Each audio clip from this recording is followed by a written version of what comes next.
শান্তি কোন জায়গায় পাওয়া যায়, অস্থিরতা কোন জায়গায় দূর হবো, লোভ লালসা কোন জায়গায় কমবো, কোন জায়গায় গেলে অভাবনাটন দূর হবো, কোন জায়গায় গেলে আমি শান্তি পাবো, এই জায়গাটাও আমরা শান্তি তালাশ করি ঠিকই, কিন্তু আসল জায়গায় আমরা যাই না। শান্তি আমরা বিশ্রায় আমরা তালাশ করি ঠিকই, কিন্তু যে শান্তি দেয় তার নিকটে আমরা যাই না।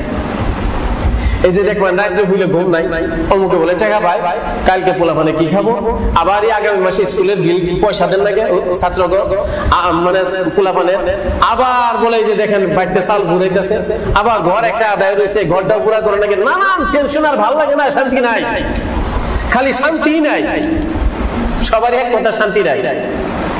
আল্লাহ তাবারক ওয়া তাআলা বলতেছে আলা বিযিকরিল্লাহ তাতমাইন্নুল কুলুব, যতই শান্তি শান্তি তালাশ করো, শান্তি এক জায়গায় আছে, যদি অন্তরের মধ্যে আমার আল্লাহর জিকির যদি থাকে, এই অন্তরের মধ্যে কোনো মুসিবতে, কোনো অভাবনাটনে, কোনো বেমার আজারে, কোনো ধরনের কোন পেরেশানি তোমাদেরকে ফেলতে পারে না, যদি আমি আল্লাহর জিকির তোমার অন্তরের মধ্যে থাকে। সুবহানাল্লাহ। আল্লাহর চ্যালেঞ্জ, আলা বিযিকরিল্লাহ তাতমাইন্নুল কুলুব, তোমরা একটা জিকির করে দেখো, আল্লাহর নাম নিয়ে থাকো, দেখো অন্তর যদি শান্তি না হয়, আল্লাহ বলতেছে প্রশ্নবোধক হবেই কি হবে, একমাত্র যদি শান্তি আছে আল্লাহর জিকিরের মধ্যে, আল্লাহর নামের মধ্যে আছে। সুবহানাল্লাহ। তখন শান্তি তালাশ করতেছে কবিরাজের কাছে, ফুলান কথা হলো একটা তাবিজ দেন, পুত্র বলেছে আমার পরিবারের কথা হলো না, তাবিজ দেন, আমার লোকে মিল নাই, আমার বাড়িতে অশান্তি, হুজুর দোয়া করবেন, মুশকিল হইতাছি, খতম করতেছি, ভালো কথা, কিন্তু তার সাথে সাথে নিজে ইবাদত করেন, নিজে আল্লাহর জিকির করেন, বেশি না একটু ফিলিংস করেন, প্র্যাকটিক্যাল আপনারা বুঝেন। এক সপ্তাহ বাদে আজকে মসজিদে আসছেন, এক সপ্তাহ পর গত শুক্রবারে মসজিদে আসছিলেন, এক সপ্তাহ বিরান, আল্লাহর কথা কোনো স্মরণ নাই, নামাজের কথা নাই, কোনো কিছু নাই, নিজের আত্মীয় স্বজন, নিজের ছেলে সন্তান, নিজের পেট, নিজের বাড়ি, নিজের সংসার নিয়ে ব্যস্ত এক সপ্তাহ লাগাইছেন, আর 10 মিনিট 15 মিনিটের জন্য আল্লাহর ঘর মসজিদের মধ্যে আছেন।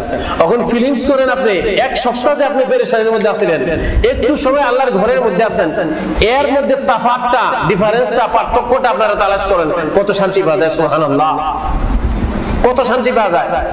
তাইলে এতটুকু সময় যদি আমরা আল্লাহর জিকিরের মধ্যে আমরা লাগাই, 5 ওয়াক্ত নামাজের মধ্যে যদি লাগাই, শান্তির মালিক হলো আল্লাহ, অশান্তির মালিকও আল্লাহ। টাকা পয়সা ধন দৌলতে কোনোদিন শান্তি দিতে পারে না। একজনের কোটি কোটি টাকা আছে, দেখবেন পেরেশান হয়ে ঘুরতেছে, রাতে ঘুম নাই, ঘুমের ট্যাবলেট খেয়ে তাও ঘুম ধরে না, আরেকজনের ঠেলা টানতেছে, দিন নিয়ে দিন খাইতেছে, তাকে আল্লাহ এত শান্তি দিছে, কোনো হাই খাই জানায়, কোনো কিছু নাই, চাউল নিতেছে, রান্তাছে, খাইতেছে, শান্তিতে ঘুম পাড়তেছে, সকালে আবার ডিউটিতে বাইরে যেতেছে। গতিকে শান্তি কোনোদিন টাকা পয়সা ধন দৌলতে বিল্ডিং আনে না, শান্তি অন্য ধরনের বস্তু। এর জন্য যদি আমরা এই দুনিয়ার মধ্যেও শান্তি পেতে চাই, একটু কষ্ট করা লাগবে। যেভাবে সারা বছর ঘরের ধানের ভাত খাওয়ার জন্য আমরা 1 মাস আমরা কষ্ট করি, ধান গাড়ার থেকে নিয়ে, পেট চাষ করার থেকে নিয়ে, ঘাস ওঠানোর থেকে না, ধান কাটার থেকে আমরা কষ্ট করি, তাহলে সারা বছর আমরা বৈশা খাইতে পারি। এইভাবে যদি এই 24 ঘন্টার মধ্যে একটু সময় যদি আল্লাহ জিকিরের মধ্যে আমরা লাগাই, আল্লাহ তাবারক তাআলার জিকিরের মধ্যে যদি লাগাই, আল্লাহ তাবারক তাআলার ওয়ার হুকুম মোতাবেক যদি আমরা থাকি, নিশ্চিতভাবে আপনার অন্তরের মধ্যে আল্লাহ তাবারক তাআলা সুকুন দিবেন, শান্তি দিবেন। আপনার বাড়ির মধ্যে, আপনার ফ্যামিলির মধ্যে, আপনার ছেলে সন্তানের মধ্যে, আপোসের মধ্যে, ভ্রাতৃত্ব বন্ধন বা আপনাদের যে আমাদের যে পারিবারিক যেটা ব্যবস্থা, আল্লাহ তাবারক তাআলা নিশ্চয়ই শান্তিময় করে দিবেন। আর কেউ ধইরা রাখতে পারবে না, যার জন্য আমাদের ছোট ছোট কিছু কাম, এই যে আমি জিকিরের কথা বললাম, জিকিরের জন্য এরকম না যে আপনি ওযু করা লাগবে, আপনি গোসল করা লাগবে, আপনি পবিত্রতা অর্জন করা লাগবে, আপনি জিকির করার জন্য মসজিদে আসা লাগবে, আপনি জায়নামাজে দাঁড়া লাগবে না। যে জায়গায় আছেন, যে হালতে আছেন, একমাত্র ইসলামে এরকম ইবাদত আমাদেরকে শিক্ষা দেয় যে এক একটা লাইনে এক একটা দোয়া আছে, এক একটা জিকির আছে। মসজিদে ঢুকছেন, আল্লাহ রাসূল সাল্লাল্লাহু আলাইহি ওয়াসাল্লাম জিকির করেছে, আল্লাহুম্মা আফতাহলি আবওয়াবা রাহমাতিক। মসজিদ থেকে বাইরে যাবেন, আল্লাহুম্মা ইন্নী আসআলুকা মিন ফাযলিক। দোকান খোলেন, বিসমিল্লাহির রহমানির রহিম, ইয়া ফাত্তাহু। আপনি দোকানের মধ্যে বসে আছেন, আল্লাহর জিকির করেন, দোকানে বেচা কিনা হয় না, আপনি পেরেশানে আছেন, একটা আয়াত পড়েন, ইন্নাল্লাহা আশতারা মিনাল মুমিনিনা আনফুসাহুম ওয়া আমওয়ালাহুম বিআন্না লাহুমুল জান্নাহ। আল্লাহ তাবারাক তাআলা আপনাকে কোনো ভালো খুশির খবর দিয়েছে, আপনি বলেন আলহামদুলিল্লাহ, আল্লাহর জিকির। আসরের কিবা খবর হচ্ছেন, আপনি বলেন সুবহানাল্লাহ। উপর দিকে উঠে যেতেছেন, আপনি বলেন আল্লাহু আকবার। গাড়িতে উঠছেন, আপনি বলেন বিসমিল্লাহি মাজরিহা ওয়া মুরসাহা ইন্না রাব্বি লাগফুরুর রাহিম। মসজিদে বসেন, আপনি পড়েন বিসমিল্লাহি দাখালতু আলাইহি তাওয়াক্কালতু ওয়া নাওয়াইতু সুন্নাতুন ইতিকাফ। যত টাইম বসে থাকবেন তত টাইম আল্লাহ তাবারাক তাআলা ইতিকাফের সওয়াব আল্লাহর ফেরেশতারা আপনার মানে আমলনামায় লিখতে থাকবে। সুবহানাল্লাহ। এইভাবে জিকির, এইভাবে এক একটা আমলের মধ্যে, এক একটা কাজের মধ্যে খেয়াল করে যাচ্ছেন, আল্লাহ আল্লাহ আল্লাহ আল্লাহ জিকির করেন। আপনি ড্রাইভ করতেছেন, গাড়ি চালাইতেছেন, আপনি সুবহানাল্লাহ সুবহানাল্লাহ আল্লাহ আল্লাহ জিকির করেন। আপনি বাইক চালাইতেছেন, আপনি আল্লাহ আল্লাহ জিকির করেন। আপনি বাড়ির কথা ভাবেন, আপনি সংসারের কথা ভাবেন, ছেলে বাল বাচ্চার কথা ভাবেন, কিন্তু তার সাথে সাথে যে আল্লাহ তাবারক তাআলা সমস্ত নিয়ামত দিয়েছে, আমাদেরকে আশরাফুল মাখলুকাত বানাইছে, ওনার কথা মাঝখানে একটু একটু আমরা স্মরণ করি, যদি নিশ্চিতভাবে এই অন্তরের মধ্যে আপনি শান্তি পাবেন, অন্তরের মধ্যে শান্তি পাবেন। আচ্ছা,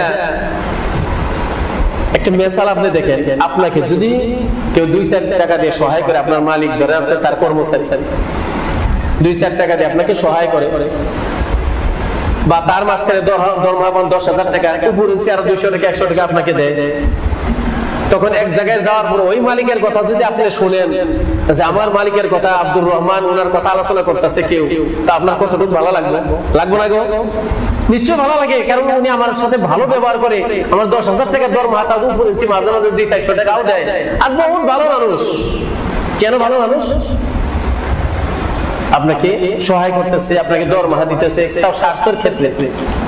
আর যে আল্লাহ তাবারাক তাআলা আপনাকে এত বড় বড় নিয়ামত দিয়েছেন, ওয়া ইন তাউদ্দু নি'মাতাল্লাহি লা তুহসুহা, ওয়া ইন তাউদ্দু নি'মাতাল্লাহি লা তুহসুহা। আল্লাহ তাআলা বলতেছে, আমি যেগুলি নিয়ামত তোমাদেরকে দিয়েছি, একটা মালিকে 10,000 টাকা তোমার দরমাহা দিয়েছে, কামের বিনিময়ে তোমাকে টাকা দিয়েছে, আর আমি আল্লাহ কোনো বিনিময় না। এই যে চোখ, এই যে হাত, এই যে পা, এই যে কান, এই নাক, এই কানে শোনার জন্য কান আমি যে দিছি, এই জিহ্বাটা, এই নিয়ামত, কথা বলার যে নিয়ামত। দেখেন, বহুত হাট্টা কাট্টা মানুষ আছে আমাদের মাদ্রাসায়, আছে ওয়াজি, বহুত তাগড়া, কিন্তু কি কানে শোনে না, এই কি বোবা, এই কি আন্ধা ছিল, চোখ নাই, চোখ নাই, আন্ধা ছিল। মানুষ তো তাগড়া টুকরা, কত বড় নিয়ামত আল্লাহ ছিনা দিয়েছে। বহুত সুন্দর মানুষ দেখা যায়, সবকিছু ঠিক আছে, কিন্তু কথা বলতে পারে না। এই যে নিয়ামত আল্লাহ তাবারক তাআলা আপনাকে আমাকে দিয়েছে, কিন্তু ওনার সাধারণ 10,000 টাকা দরমাহা দেয়, তার কথা শুনলে আপনার অন্তরের মধ্যে মায়া আসে, সম্মান আসে। কিন্তু যে আল্লাহ তাবারক তাআলা আমাদেরকে এত কিছু দিয়েছে, এত কিছু দিয়েছে, সাধারণ একটা আঙ্গুলের মধ্যে ফুলছি হইলে, সাধারণ চেরির মধ্যে যে চেরির উপরে উল্টা উঠে, চামড়া উঠে, কত দুঃখ বাজায়, দরদ লাগে, তাই না গো? কত কষ্ট অনুভব হয়, কত কষ্ট অনুভব হয়। সে আল্লাহ তাবারক তাআলা আপনাকে সহিহ সালিম শুদ্ধ এত নিয়ামত দিয়েছেন, এত নিয়ামত দিয়েছেন। সেই নিয়ামত পাওয়ার পরে এই 24 ঘন্টার মধ্যে যদি আমরা তার নাম না নেই, তাহলে সে আমাদেরকে কি করা দরকার? আমাদেরকে এর বদলা কি শাস্তি দেওয়া দরকার? অ্যাকচুয়ালি আল্লাহ তাবারক তাআলা আমাদেরকে কি করা দরকার?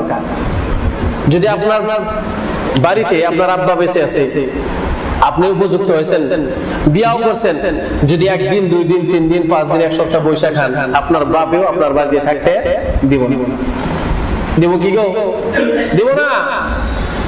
গালাগালি পাইরে হইলো ভিন্ন করে দিব না, আলাদা করে দিব, দাও তুমি কইরা গিটা খাও।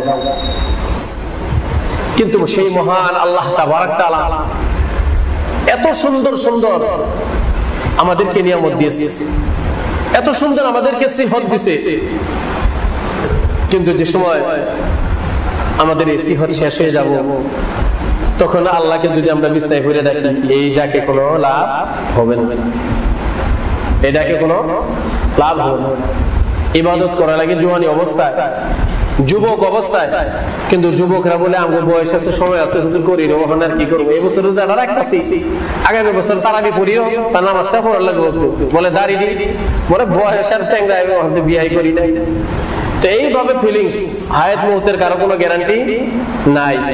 সম্মানিত উপস্থিতি, এই জন্য এই যে আল্লাহ তাবারক তাআলা আমাদের উপরে যে গজব দেয়, যখন আল্লাহ তাআলার নারাজগি বাইরে যায়, আস্তে আস্তে আস্তে আস্তে আস্তে আস্তে বেশি হয়ে যায়, আল্লাহ তাআলা যে সময় রাগান্বিত হয়ে যায়, তখন আমাদের উপরে মুসিবত আসে। কিন্তু অ্যাকচুয়ালি আল্লাহ তাবারক তাআলা আমাদেরকে যে ভালোবাসে, এর পরিমাণে যদি মানে 100 ভাগ করে 1 লাখ ভাগ করে যদি 1 ভাগও যদি নারাজ হইতো, দুনিয়া আমাদের টিস্কার কোনো গ্যারান্টি নাই, কেউ গ্যারান্টি দিতে পারবো না। বেশি কিছু করা লাগবে না। আল্লাহ তাবারক তাআলা যদি ইচ্ছা করে যে বান্দারা তোদেরকে আমি সৃষ্টি করার পরে আমি বলেছিলাম আনা রাব্বুকুম, আমি কি তোমাদের রব নয়? তোমরা বলেছিলে ক্বালু বালা, নিশ্চিত ভাবে আপনি আমাদের মালিক, রব স্বীকৃতি দিলা। তারপরে দুনিয়া আইসা দুনিয়ার রং ঢং পায়া, দুনিয়ার খানা দানা ভালো পায়া, গাড়ি বিল্ডিং পায়া, টাকা পয়সা পায়া, ভালো ভালো মানে খাদ্য পায়া, ভালো ভালো জায়গা পায়া, তুমি আমি আল্লাহকে ভুলে গেলা। ঠিক আছে, আমাকে ভুলে যাওয়ার কথা নাই, আমার অক্সিজেন যেটা আছে, যেটা হাওয়া বাতাস, এটা আমি বন্ধ করে দিলাম। এটা কি করে দিলাম? বন্ধ করে দিলাম। বাঁচার কি কোনো উপায় আছে? কি আছে কি? নাই। এটা ভাববেন না যে আমরাই আমাদের আগে বহুত নবীদেরকে শাস্তি করার বদলতে আল্লাহ তাবারক তাআলা তাদেরকে শাস্তি দিয়েছে। কেউ কে আল্লাহ তাবারক তাআলা বৃষ্টি দিয়ে ধ্বংস করছে, কেউ কে আল্লাহ তাবারক তাআলা আন্ধার দিয়ে। কওমে সামুদ, হযরত সালেহ আলাইহিস সালাতু ওয়াস সালামের যেটা গোষ্ঠী ছিল, যেটা কওম ছিল, ওনাকে মাননেওয়ালা কওমে সামুদ কয়। ওনাদের শরীর এত তাগড়া ছিল, এত বড় বড় ছিল যে আমাদের 40 জনের শক্তি, ওনাদের মধ্যে 100 জনের শক্তি ওনাদের একজন মানুষের ছিল। তারা ঘর বানাতো, হাদিসের মধ্যে আছে ওনারা ঘর বানাতো পাহাড়ের বড় বড় পাথর দিয়ে। তারা কি করতো? ওয়াল দিত, ঘর বানাতো। এত শক্তি ছিল ওনাদের। অনুভব হয়েছিল যে আমরা এত শক্তিশালী, আমাদের কি কোনো কিছু ধ্বংস করতে পারে?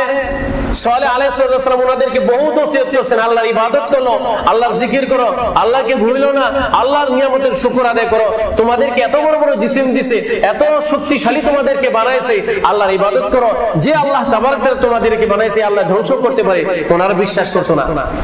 এইভাবে নসিহত করতে, বিশ্বাস না করার বদলতে আল্লাহ তাবারক তাআলার গজব এইভাবে আসলো। একটা এরকম আন্ধার আসলো, আন্ধারের ভয়ে কাছে দাঁড়ায় থাকতো, একজন আরেকজনের আওয়াজ শুনতো, কিন্তু কেউ কাউকে দেখতো না। ভয়ে অন্তর কলিজা ফাইটা মানুষ সেই সময়ের মধ্যে ধ্বংস হয়ে গেছে। নাউজুবিল্লাহ, ধ্বংস হয়ে গেছে।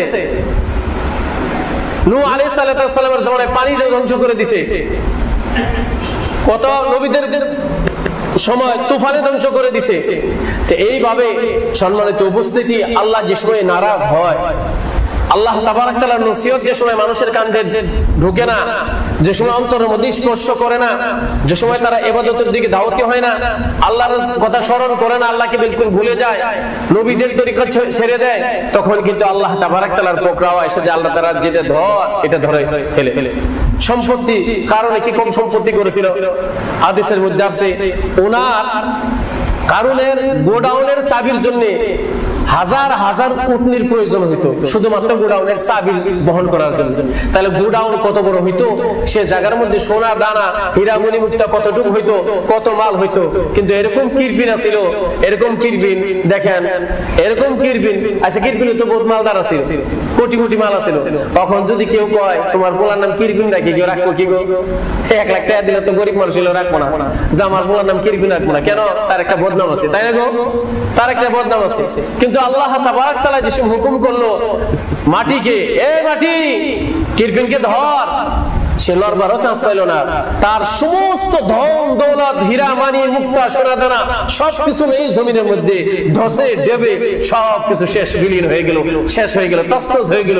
দুনিয়ার মধ্যে কোনো নিশানা না। সাবধান, দুনিয়ার মধ্যে জান্নাত বানাইছিল দেখার জন্য, কিন্তু আল্লাহকে ভুলে গেছে, আল্লাহকে স্মরণ করা বন্ধ করে দিয়েছে, আল্লাহকে ভুলে গেছে, আল্লাহর নিয়ামত ভুলে গেছে, যার জন্য আল্লাহ তাবারক তাআলা জান্নাত বানাইছে, ঠিক তাকে ঢোকবার সুবিধা আল্লাহ দেয় নাই, দুনিয়া থেকে বিদায় নিয়ে চলে গেছে, অসম্মানী করে বেইজ্জতি করে। ফেরাউন আল্লাহ দাবি করেছিল। এইভাবে যত বড় বড় নেতা, কেননা শুধুমাত্র নেতা না, লিডার পর্যন্ত যারা আল্লাহ দাবি করেছে, তাদেরকে দুনিয়ার মধ্যে কিন্তু আল্লাহ ধ্বংসলীলা করে দিয়েছে, শেষ করে দিয়েছে, নেস্তনাবুদ করে দিয়েছে।